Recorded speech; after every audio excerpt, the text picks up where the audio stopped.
Assalamualaikum warahmatullahi wabarakatuh.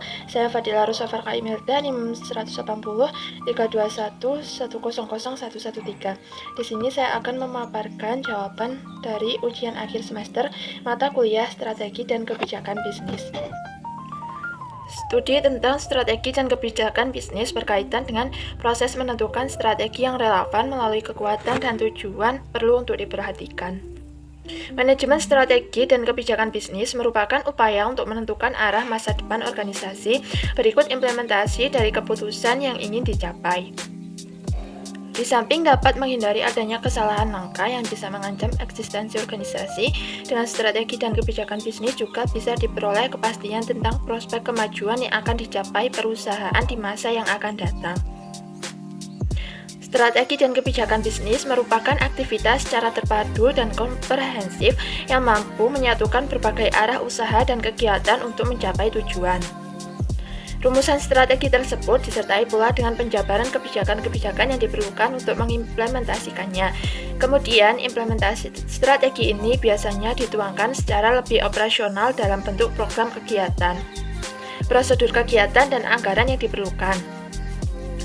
Dan pada akhirnya, pelaksanaan suatu strategi memang memerlukan evaluasi agar bisa diketahui sejauh mana kinerja yang dihasilkan serta kendala yang menghambat keberhasilannya. Adapun 6 tahapan dalam konsep strategi kebijakan bisnis. Yang pertama yaitu analisis visi dan misi. Visi merupakan rangkaian kalimat yang menyatakan cita-cita atau impian sebuah organisasi atau perusahaan yang ingin dicapai di masa depan. Visi juga merupakan hal yang sangat krusial bagi perusahaan untuk menjamin kelestarian dan kesuksesan jangka panjang. Penetapan visi dalam perusahaan memiliki tujuan. Adapun tujuan penetapan visi perusahaan yaitu visi mencerminkan sesuatu yang akan dicapai perusahaan, memiliki orientasi pada masa depan perusahaan, menimbulkan komitmen tinggi dari seluruh jajaran dan lingkungan perusahaan, menentukan arah dan fokus strategi perusahaan yang jelas, dan menjamin kesinambungan kepemimpinan organisasi atau perusahaan. Selanjutnya yaitu misi. Misi pada dasarnya merupakan alasan mendasar eksistensi suatu perusahaan atau organisasi. Pernyataan misi, terutama di tingkat unit bisnis, menentukan batas dan maksud aktivitas bisnis perusahaan. Jadi, perumusan misi merupakan realisasi yang akan menjadikan suatu perusahaan atau organisasi mampu menghasilkan produk dan jasa yang berkualitas untuk memenuhi kebutuhan, keinginan, dan harapan pelanggannya. Dengan kata lain, misi adalah pernyataan tentang apa yang harus dikerjakan oleh perusahaan dalam usahanya untuk mewujudkan visi. Pentingnya visi dan misi perusahaan yaitu sebagai elemen utama bagi suatu strategi untuk mencari pencapaian hasil yang lebih baik atau yang lebih tinggi. Tahapan yang kedua yaitu analisis lingkungan eksternal. Lingkungan eksternal merupakan lingkungan di luar perusahaan yang terdiri dari peluang dan ancaman yang dibagi dalam 3 wilayah utama, yaitu lingkungan umum, lingkungan industri, dan lingkungan pesaing.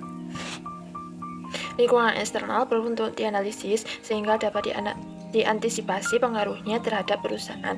Selain pengaruh yang buruk, peluang juga banyak bermunculan dari lingkungan eksternal ini. Lingkungan eksternal sendiri berada di luar kendali yang sifatnya tidak dapat dijangkau oleh perusahaan. Tahapan yang ketiga yaitu analisis lingkungan internal. Lingkungan internal merupakan lingkungan dalam perusahaan yang dapat dikontrol dan perlu untuk diidentifikasi berupa kekuatan dan kelemahan. Analisis lingkungan internal adalah proses di mana perencanaan strategi mengkaji faktor-faktor internal perusahaan untuk menentukan di mana perusahaan memiliki kelemahan dan kekuatan, sehingga perusahaan dapat mengelola peluang secara efektif dalam menghadapi ancaman yang terdapat dalam lingkungan. Tahapan yang keempat yaitu perumusan strategi.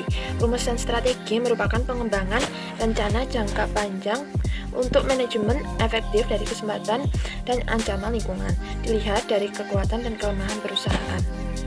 Setelah mengetahui yang menjadi ancaman yang dihadapi perusahaan, peluang atau kesempatan yang dimiliki, serta kekuatan dan kelemahan yang ada pada perusahaan, maka selanjutnya yaitu menentukan atau merumuskan strategi perusahaan.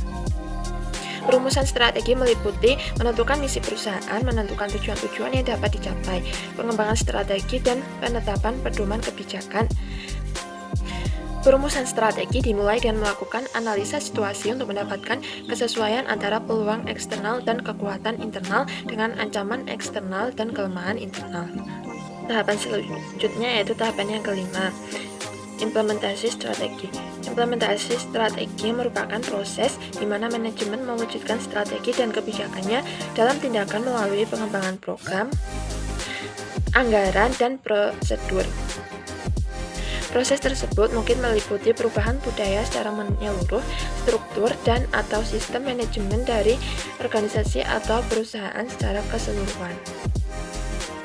Tahapan terakhir yaitu tahapan yang keenam, evaluasi strategi. Evaluasi dilakukan dengan mengukur apa yang dapat dihasilkan atau diraih oleh perusahaan. Hal ini berarti membandingkan antara kinerja perusahaan dengan hasil yang diharapkan perusahaan.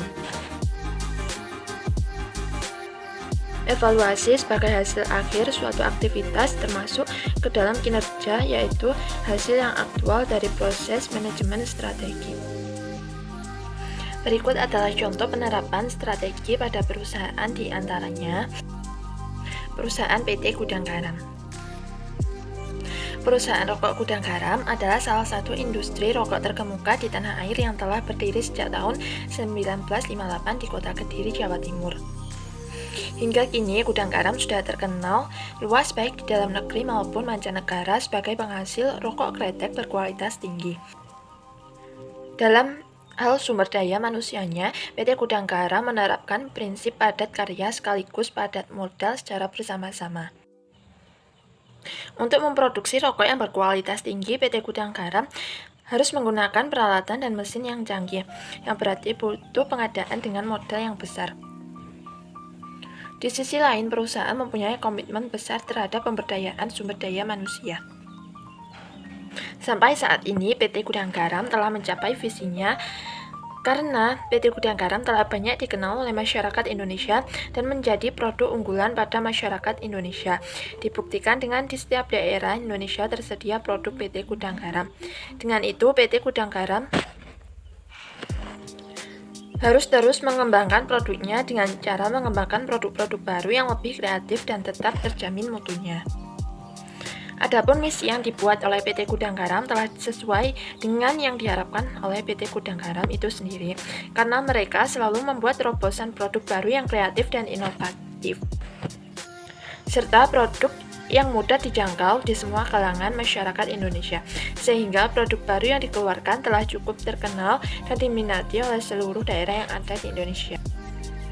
Dan untuk stakeholder telah mendapatkan feedback yang positif dari PT Gudang Garam.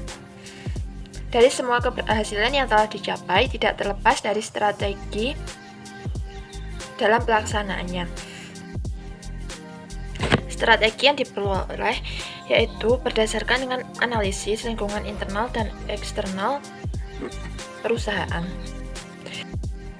Adapun strategi yang telah dihasilkan yaitu dengan memperkuat serta mempertahankan segmen pasar yang ada, mempercepat waktu untuk inovasi produk agar dapat lebih bersaing, mempertahankan kepercayaan masyarakat melalui produk berkualitas dengan cita rasa yang pas. Perusahaan yang kedua yaitu perusahaan JP Morgan Chase & Co. JPMC saat ini adalah bank terbesar di Amerika Serikat dan bank terbesar ke-6 di dunia dengan aset sekitar 2,4 triliun dolar yang beroperasi di lebih banyak dari 60 negara yang memiliki lebih dari 1/4 juta karyawan. JP Morgan merupakan pimpinan dalam perbankan investasi dan juga menyediakan layanan perbankan dan keuangan kepada pelanggan, bisnis, dan banyak klien korporat serta pemerintah terkemuka di seluruh dunia.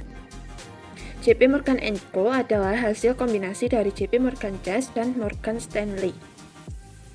Kedua perusahaan ini telah didirikan sebagai lembaga keuangan selama lebih dari 1 abad dan merupakan salah satu dari lembaga perbankan global terbesar.